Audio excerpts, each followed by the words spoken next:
আসসালামু আলাইকুম। আশা করি সবাই ভালো আছেন।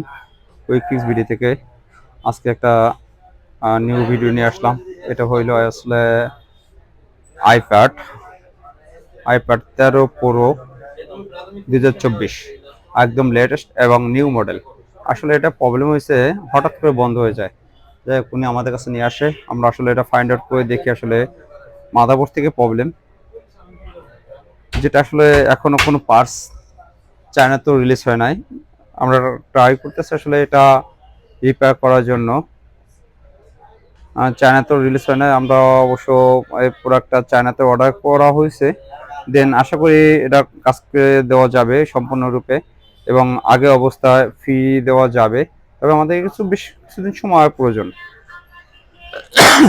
সেক্ষেত্রে আসলে আমরা এটা রিপেয়ার করে দিতে পারবো। যে কোনো ধরনের আইপ্যাড বা অ্যাপেলের ডিভাইস, যে কোনো সমস্যা আমরা সমাধান করে থাকি। আমাদের location Hatipur Motaleb plaza level 2, 3rd floor, 400M1 এবং 400। আমাদের ভিডিওগুলো যদি ভালো লাগে আমাদের পেজটি ফলো দিয়ে শেয়ার করে এবং কমেন্ট করে অন্যকে দেখার সুযোগ করে দেবেন এবং আমাদের ইউটিউব পেজ আছে, পেজটিকে অবশ্যই আপনারা সাবস্ক্রাইব করে দিবেন। তাছাড়া আমাদের সাথে যোগাযোগ করার মাধ্যম হোয়াটসঅ্যাপ, মেসেঞ্জার, ফেসবুক ইত্যাদির মাধ্যমে আমাদের সাথে যোগাযোগ করতে পারেন। যে কোনো সমস্যা কুইক ফিক্স বিডি আপনার সামনে বসে কাজগুলো করে দেওয়ার চেষ্টা করে এবং খুব দ্রুত সময়ের ভিত্তিতে। আশা করি সবাই ভালো থাকবেন। আবার নেক্সট কোনো ভিডিওতে দেখা হবে। আসসালামু আলাইকুম।